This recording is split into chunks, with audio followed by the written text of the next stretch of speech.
गोंडवाना की लड़ाई में किसी जाति विशेष, किसी वर्ग विशेष के लिए उन्होंने अपनी जान कुर्बान नहीं किया।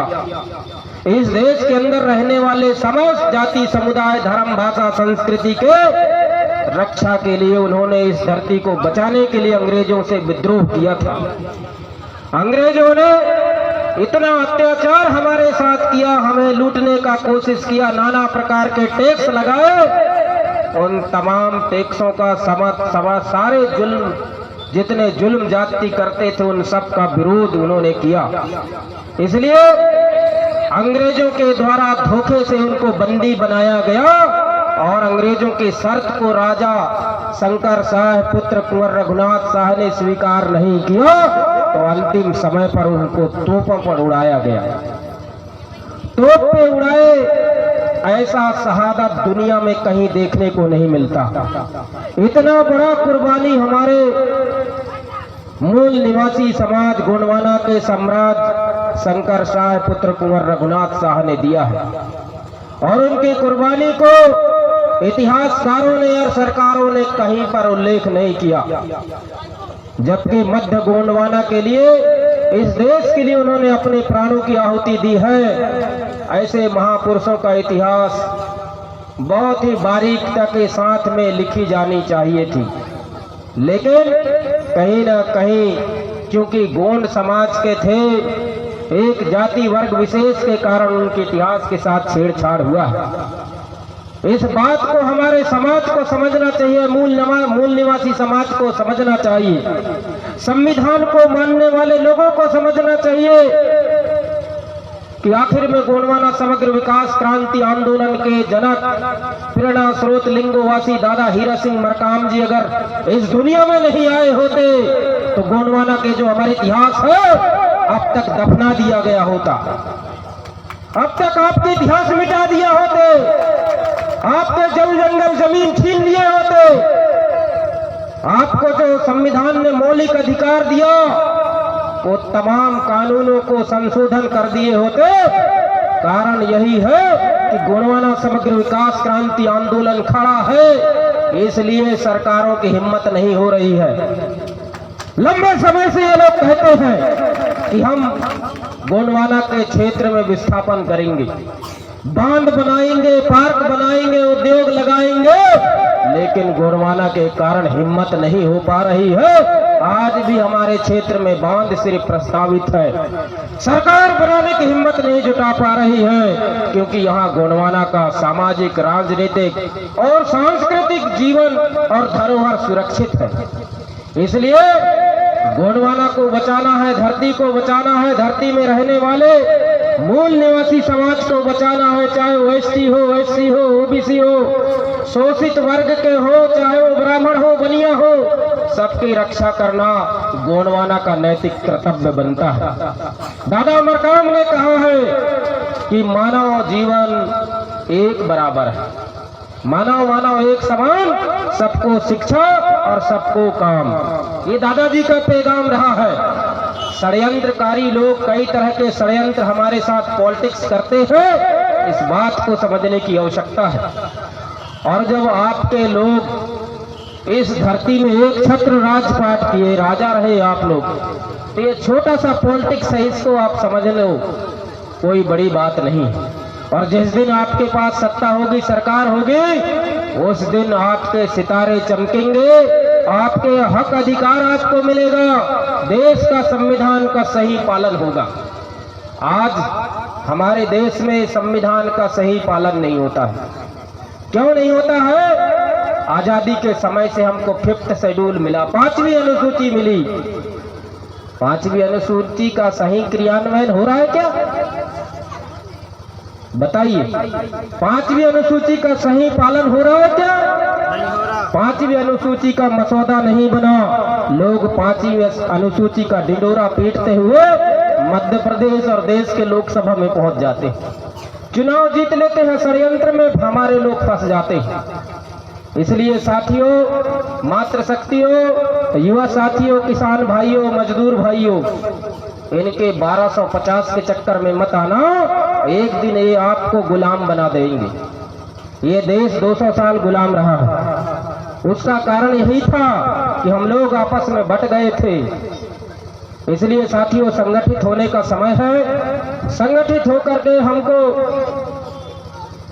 जो हमारे साथ षड्यंत्र करते हैं, हमारे जल जंगल जमीन को छीनने का कोशिश करते हैं, उनसे मुकाबला करना है, संघर्ष करना है, लड़ाई लड़नी है, डट के लड़ना है।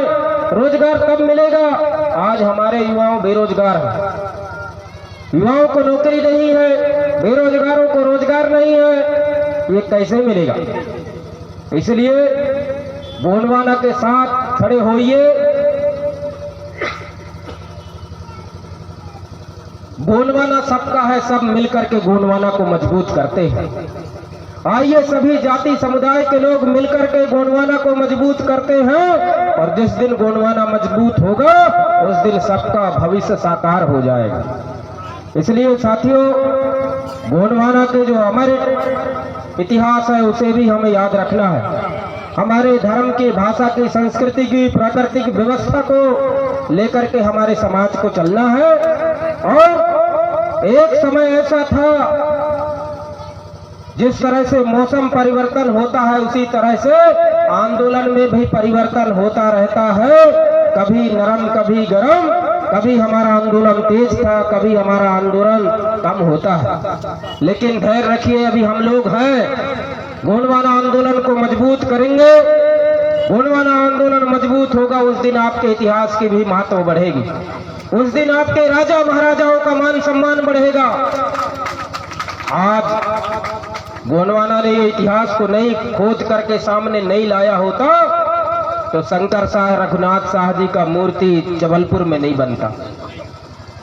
अगर गोंडवाना ने जय सेवा, जय जोहर, जय गोंडवाना का नारा नहीं दिया होता तो देश के प्रधानमंत्री भी इस बात को नहीं बोलते, देश के गृह मंत्री भी इस बात को बोल दिया, हमारे देश के राष्ट्रपति लोग बोलते हैं। गोंडवाना के कारण देश के आदिवासियों का मान सम्मान बढ़ा। गोंडवाना के कारण हमारे हक अधिकार सुरक्षित हो रहे हैं। इसलिए साथियों, चाहे वो एससी का हो, एससी का हो, ओबीसी का हो, सब मिलकर के हमको गोंडवाना के साथ चलना है ताकि हमारे संवैधानिक अधिकार सुरक्षित रहे। इसलिए आज हमें गर्व होना चाहिए कि हमारे महापुरुष इस देश की आजादी में महत्वपूर्ण योगदान रहा। बहुत ही गर्व और गौरव का विषय है कि हम देश की राजधानी में भी हमारा नाम है। आज गोंडवाना का जय जयकार हो रहा है। इसलिए हम आज यहाँ से 168वां बलिदान दिवस के अवसर पे संकल्प लेंगे कि गांव-गांव नया जनरेशन जो हमारा नए यूथ निकल के आया है उसे गोंडवाना आंदोलन से जोड़ेंगे, गोंडवाना आंदोलन से जोड़ेंगे और खुशहाल समय हमको लाना है। इसलिए हमको इस पर प्रयास करना है। साथियों, ज्यादा लंबा समय तक बात नहीं करूंगा, सिर्फ शहादत के अवसर पर इतनी ही बात कहना है कि आप सब लोग, हम सब संगठित रहेंगे तो हमारे समाज का विकास होगा। समाज में बहुत सारी बुराइयां हैं, कुरीतियां हैं, उन्हें त्यागना पड़ेगा। सुंदर समाज का निर्माण करना है तो व्यापार की ओर प्रवेश करना पड़ेगा। जो समाज धंधा व्यापार करता है वही समाज देश के अंदर राज करता है। आज देख लीजिए भारत देश की स्थिति कि पूरा बाजारीकरण में पूरा समाज है, और जो समाज व्यापार किया है उसके पास पैसा है, दाना है, पैसा है, धन है, दौलत है, गाड़ी है, घोड़ा है, अच्छे से बंगला है, खुशहाल जीवन जी रहा है। इसलिए समाज से अपील करूंगा कि छोटे छोटे व्यवसाय से आप भी धंधा व्यापार करना सीखिए।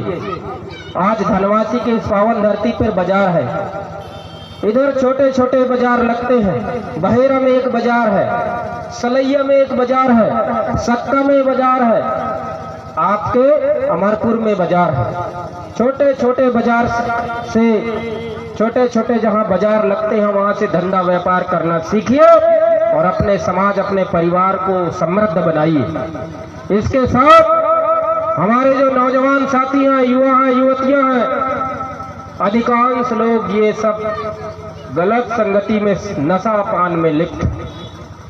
कोई शराब पी रहा है, कोई गांजा पी रहा है, कोई गुटखा खा रहा है, कोई राजश्री खा रहा है, कोई गुड़ाखुर बना रहा है। आपकी कमाई कुछ नहीं, लेकिन गंवा कितना रहे हो। धान भुट्टा कोदो कुटकी राई रमतीला सब बेच करके या मनरेगा की मजदूरी का पैसा आप व्यर्थ में गंवाते हो और अपना शरीर बर्बाद करते हो। प्रकृति का संतुलन इतना खराब हो गया है कि हमारे से भी छोटे छोटे लोग बीमारियों में मर रहे हैं। दारू पीने वाले का किडनी खराब हो जा रहा है, कैंसर हो रहा है, तमाम प्रकार के बीमारियां ग्रसित हो रहे हैं।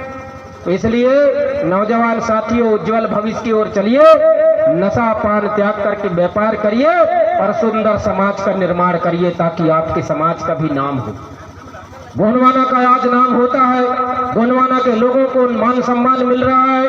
ये पीला गमछा लेके चलता है तो लोग कहते हैं कि वो गोंडवाना के लोग हैं। प्रशासन के लोग, चाहे पुलिस हो, पटवारी हो, अधिकारी हो, कर्मचारी हो, कलेक्टर हो, कोई भी हो, पीला गमछाधारी गोंडवाना वालों को थोड़ा ना थोड़ा सम्मान देते हैं। इसलिए ये हमारी सम्मान और प्रतिष्ठा की लड़ाई है, जिस प्रतिष्ठा के लिए शंकर शाह रघुनाथ साहब ने अपने आप को कुर्बान कर दिया। कल्पना करिए कि हम क्या ऐसे तोप में उड़ जाते, क्या हमें उड़ा दिए होते, हम स्वीकार कर लेते। लेकिन अंग्रेजों ने कहा था कि एक किसी को मौत स्वीकार करना पड़ेगा, हम एक को छोड़ देंगे। बाप बेटा दोनों अड़े रहे कि पहले मुझे मारो। बेटा बोलता है पहले मुझे मारो, बाद में बोलते हैं कि नहीं, बाप बोलता है कि नहीं मुझे मारो, बेटा को छोड़ो। अंत में कहा कि हम दोनों को मारो। स्वेच्छा से वो अपने तोप में बंद गए, अंग्रेजों के सामने गर्दन नहीं झुकाया। वो स्वाभिमान की लड़ाई दादा हीरा सिंह मरकाम लड़ते थे। चंद दो पैसे के चक्कर में हम लोग, कभी जिन सरकारों ने हमको नोच के खाया, हमारे संवैधानिक अधिकारी हमारा 5वीं अनुसूची को लागू नहीं कर पाए, हमारा राजा रजवाड़ा क्षेत्र हमसे छीन लिए, उनको हम लोग अपना अमूल्य मत दे करके उनकी सरकार बनाने में हम लोग सहभागिता बन जाते हैं। उसके कारण ही हम लोगों के साथ दुर्दशा हो रहा। इसलिए साथियों, ये स्वाभिमान की लड़ाई में आप सबको अडिग रहना है और गोंडवाना के विचारधारा को गांव गांव, घर घर, हर समाज के बीच में आपको पहुंचाना है। किसी भी जाति ने गलती की है तो उस गलती का पश्चाताप वो करे, ऐसा आपको एहसास कराना है। आपको कहीं भी सार्वजनिक मंच पर किसी बात पर किसी जाति समुदाय के नाम पर, उनके पुराने क्रियाकलापों का उनके पूर्वजों के नाम पर कहने की आवश्यकता नहीं है। गोंडवाना को वो ताकतवर बनाओ कि गोंडवाना के शरण में आपके साथ जिन्होंने गलत किया है वो आकर के खुद आपके पैरों में नतमस्तक हो जाए। वैसा ताकतवर समाज हमको बनाना है। ताकतवर समाज बनाओगे, कोई आपको देखकर कोई आपको छीन नहीं सकता, कोई आपको डरा नहीं सकता, आपके कोई भी मौलिक अधिकार को नहीं छीन सकता। आप अड़े रहेंगे, आपका अधिकार सुरक्षित रहेगा, आपका जल जंगल जमीन सुरक्षित रहेगा। 2 साल से मैं गोंडवाना आंदोलन से दूरियों पर था, लेकिन मैं पुनः रिटर्न आया हूं, वापस लौट के आया हूं। गोंडवाना